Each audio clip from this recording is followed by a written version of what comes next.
My father taught me something a long time ago. He said, the only thing you're chief of is the Buck Owls. If you're Italian, it means the outhouse. We're going to Thanks for explaining. You got it, Deuce. We just dealt with that a little bit earlier, right, Yes, Karen? we did. Okay, good Very job. important. I told a story on Wednesday when it comes to the gift of recovery and what life is all about. And a long time ago, I had the wonderful opportunity when I first started out in this field to work in this field. I'm going back to the year 1969 now. I know some of you probably weren't even thought of yet, but that's okay. In 69, I worked at a place in Philadelphia called DRC, which is a rehab for street people on 3rd and Arch in Philly. And my first teacher, my first spiritual teacher, taught me something which is really important. He taught me the gift of humility. His name was Jack, and Jack was one of my spiritual mentors I met throughout the ages. And my first job I had at DRC in Philadelphia was to give people baths and clean lice off of them. That was my introduction to becoming a therapist. It was fantastic. And after I did that for a month, and of course I asked Jack how come I was supposed to be there to do an internship for therapy, and I asked him what this was all about. And he said, all he ever said to me was, I think the only words he knew, he said, it's good for your humility. And then my second job he gave me was to clean bathrooms and empty trash cans. I was really getting a good therapeutic background. It was fantastic. And I asked him what that was all about, and he said, it's good for your humility. And then later on, I kind of found this place and became director of Starting Point, and now they unclog toilets, and so it's wonderful. It's called humility. I share that because one of the things I just want to kind of share with you today in a very simple matter is that I talked about the theme. She always wants a theme. I don't know what I'm talking about until I get here, but she talked about the concept of, building a relation with ourself is our connection to God. And fundamentally, I share this so many times and I say it over and over again, the only relationship we really have is the one we have with ourselves. And that relationship is directly connected to the God of our understanding. And that process is what life really is all about. I refer to it as the process of life. So I want to kind of start off today by reading a real quick meditation. And this is one of the ones, I love doing this in the morning when I get up after I say my prayers. I love just opening up the language of letting go to wherever the page may fall. So here's where it fell today. I love it. The boss is something else, isn't he? Here we go. It opened up to April 8th, self-care. I don't precisely know what you need to do to take care of yourself, but I know you can figure it out. Real simple. Rest when you're tired. Take a drink of cold water when you're thirsty. Call a friend when you're lonely. Ask God to help you when you feel overwhelmed. Many of us have learned to deprive and neglect ourselves. Many of us have learned to push ourselves hard. And the problem is that we're already pushed too hard. Many of us are afraid the work won't get done if we rest when we're tired. The work will get done. It will be done better than work that emerges from tiredness of soul and spirit.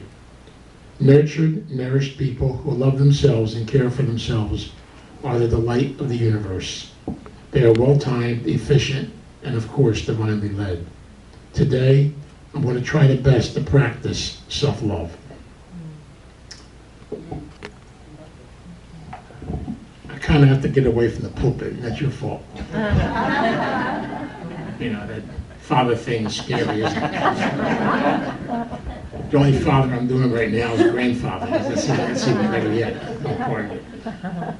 I want to kind of just share a couple things with you that kind of popped into my mind as I was kind of doing that reading.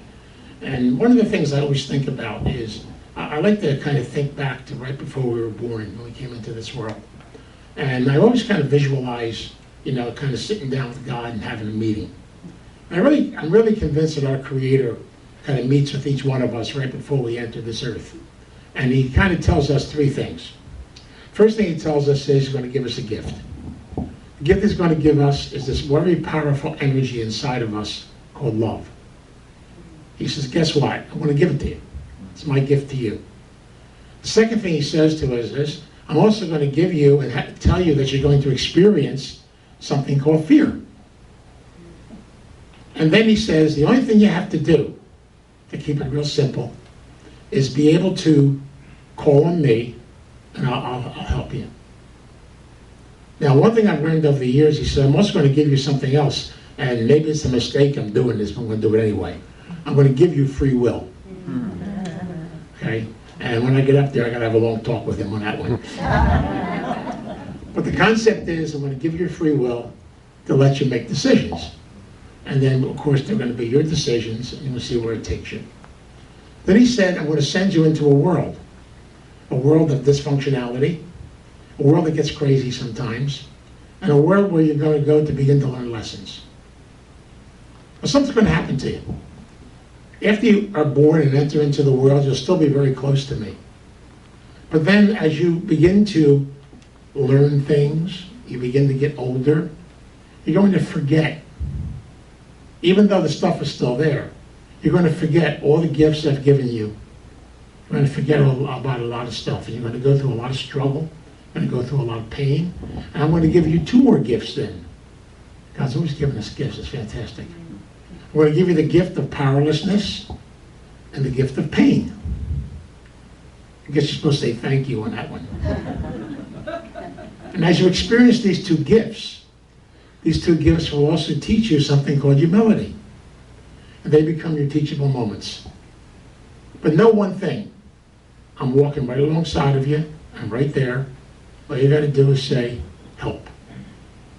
But the hardest word for many of us to say because of our ego is the word help. And so many times, because we get kind of caught up in the insanity of the world out here, we have a sense to get caught up in our fears. And we have fears of a lot of things. We heard a lot of it today in their songs and everything else. We have a fear of money, we have a fear of life, we have a fear of whether we're going to find somebody, we have a fear of this, we have a fear of that. And fear is part of the journey we have to walk. But the real reality is that deep down inside of all of us, we have this very powerful, very beautiful energy called love. And God said something to us. He said, all you have to do is say what he called the 2 magic words. If you learn those 2 magic words, then I will help you to overcome your fears and begin to rediscover the love that's inside of you. And the words are, help me. Help me. And remember, you don't have to walk the journey alone. So as a result, what we have to learn how to do is to walk through our fears to the energy of love. And to me, self-care, self-discovery, spirituality, the whole gift of life is slowly, gradually, a little bit at a time, getting to know ourselves, getting to love ourselves, getting to celebrate who we are, getting to enjoy the little things of life. You know, in our 12-step programs, which I love so much, there's a beautiful, beautiful word which I consider to be the most spiritual word on the face of the earth, is the word acceptance. And the gift of life simply is to realize and accept who you are. We're exactly who we are supposed to be. Congratulations. Isn't it fantastic? Because each one of us, you know, I learned this in the 2nd grade, by the way. You know, I went to a grammar school in a place called Camden, New Jersey. Some of you may have heard of it. You know, and I was born and raised in a wonderful, fantastic Italian ghetto in South Camden, where we did some very interesting things. What can I tell you? Back in the 40s, it was kind of crazy back there. My family has a wonderful history. I'll just summarize in a simple way. My mother's maiden name is Capone, so what can I tell you? That takes care of that one. So our family's got a very wonderful, unique history. Some strange things happened as I was growing up, but that's okay. But in a wonderful, crazy city of Camden, the simple things of life, what I learned was that we have to learn to celebrate and be who we are. And the program taught me the gift of acceptance. It taught me to look at the simple things of life. And life is so simple, it's unbelievable. And God tries to tell us this. But you know what? We have another disease. My father told me about this disease also. I love my dad. My dad was probably, you know, with his great 2nd grade education, taught me so much. He said, all of us have a disease called uncapatosa. Now, if you're Italian, you know exactly what I'm talking about. Uncapatosa means brickhead.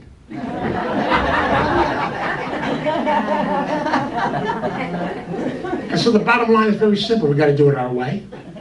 We got to beat ourselves up. Got to go through changes. We got to play the game with the ego until we finally get sick and tired of getting sick and tired.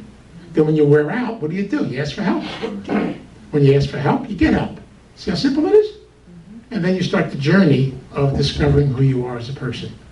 So I really feel, shouldn't say fear, it's feel. I really feel the journey to love is through fear. That you have to be able to be in touch with both sides. It's really important. Because when you experience fear in your life, it's simply the higher power trying to teach you to be able to open up to experience the other side of yourself. And life is this fantastically wonderful, unbelievable journey. It's a journey through the clouds, a journey to the sun, a journey to a little bit of everything. And that's what life really is all about. Like the reading said, when you're tired, rest. When you're hungry, eat. When you want to play. Keep life a balance of a lot of different things in life and keep it simple and know that God's working through it all. And so my journey and your journey and all of our journeys in life is a very simple journey. Journey is wake up in the morning. I look at it in a simple way today. Maybe it's because I'm 71, I don't know. But you wake up in the morning, check the obituary column. Your name's not in it. You're having the most wonderful, fantastic day of your life. Congratulations. Everything else is pure bull. You can deal with it because you woke up. So gratitude because you're awake. And what I always love is the 11th step of our program, which tells me to be open to whatever the higher power has in store for me today. Even though I'm a good codependent, I got a scheduling book. Got the whole entire day scheduled. So guess what? God always comes along and screws the sucker up. That's why I love the boss so much. He's always taking you another direction. Somebody else comes along, they change your day because you're supposed to be changed. And the most important thing in life is to let go. You stop trying to figure this whole thing out. You realize the fact you can't figure life out, you have to live life. I shared this on Wednesday, but years ago, we had a newspaper around here called the Philadelphia Bulletin. How many remember the Philadelphia Bulletin? Hey, I got some people in my category here. It's fantastic. There was a famous comic strip in there called Iggy. How many people remember Iggy? All right, my buddy Iggy. I call him a spiritual philosopher. I love Iggy. And I love what Iggy, the famous comic strip I love is when Iggy is climbing the mountain. He's climbing the mountain so he can visit the great guru, so he can find the secret to life. Sounds like us, doesn't it? So he climbs the mountain. He goes to 700 classes, does all kinds of stuff. He's trying to find the secret, find the essence, find what it's all about. He gets to the top of the mountain, the old guru's sitting there, walks up to the guru, gets on his knees and says, "Oh, great guru, teach me the secret of life." Guru says, "Go down and live, will you?" To me, life has become so simple and so basic. It's being able to celebrate the little things. It's not about trying to figure it out. Spirituality is something so special and so beautiful. It's just getting in touch with your personal spirit and enjoying being who you are. So if you're scrubbing toilets, or if you're singing, or if you're dancing, or if you're moving around, if you're taking a walk, I don't care what it is. Your spirit is what's so important. And your spirit makes you who you are. So I guess my message today is just something very simple. God walks alongside of each and every one of us every day. He's there, and he's a pain in the neck sometimes. But he's there. Or she's there, or whatever, I don't know. But the concept is God's spirit is there. And all we have to do is ask. It's an old saying, it's old-fashioned, seek and you shall find. And a little nun in the 2nd grade, the only one of the 8 nuns I had in the 2nd grade that didn't beat me up. It was fantastic. I had a little nun in the 2nd grade who taught me something and said I was made in the image and likeness of God, and so are you. Congratulations. So you have the power of the spirit, the energy of God right inside of you. And our only journey is take the time every day to learn how to love yourself, to celebrate who you are. Take time to respect and honor yourself. And take time to just do the little things of life and take care of yourself. And if you do that, guess what? The energy from you will go out to others. That's what life really is all about. So in kind of a very special way, all I want to say today is have fun. Enjoy life. Be open. But realize the fact you've got to go through some pain, through some struggle. It's okay. It's all part of it. It's all part of the journey. I had the wonderful opportunity last night to perform my cousin's marriage. And one of the traditions I do in any wedding I perform is I usually give them a cross. It has a heart in the center. It's made ahead of time with their names on it. And at the end, when I do the blessing, I tell them, I'm presenting you with a cross. The cross is a symbol of struggle. And that if you're really going to have a great and wonderful relationship, don't be afraid of the struggles you have to go through. But in the center of the cross is a heart with your two names on it. And that heart is the core and center of love. And if you keep that as the core of everything you do in life, the struggles will become teachable moments, that's all. They become growth moments. We go through loss, we go through different types of things, it's all part of the journey. You know, on Friday morning, I had to attend the funeral of a young girl in her late 20s who died of a drug overdose. You know, you see all different parts of life. And I guess all I can say today for Melissa is that she's on her journey, and maybe her journey was taken back to the Creator in another way. But who knows? There are no answers. It's the struggles. Don't be afraid of struggles. Don't be afraid to grow. So keep her in your prayers, keep all of us in our prayers, and realize the fact that we're just a bunch of wonderful, fantastic, unbelievable human beings. Each one of us goes to the bathroom every day. Last time I checked anyway. If you don't, then you're in trouble. And secondly, remember the phrase, when you go to the bathroom, what are you doing? You're getting the crap out.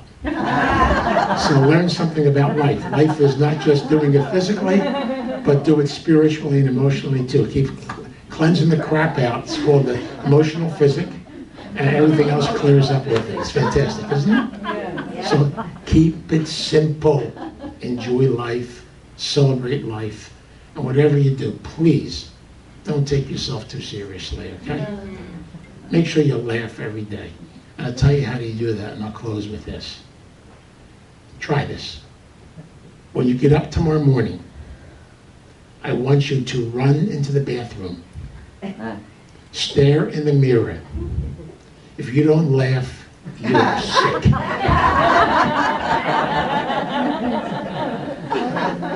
And before you go to bed at night, go back into the bathroom, look in the mirror, and say to yourself, you're special, you're beautiful, I love you. When you look in that mirror, you're looking into the eyes of God. So God is staring back at you. Because the sucker created us, and that's what it's all about. Real simple and real basic. And then get a real charge out of it, walk up to the mirror and kiss yourself goodnight. So I share this with you because I really believe in the importance of asking for help, walking the journey together, and whatever we do, don't walk alone. When you walk alone, it's very lonely. When you walk with others, you grow. So celebrate today and celebrate life. And thanks for letting me be here. If it calls me Father again, I'm getting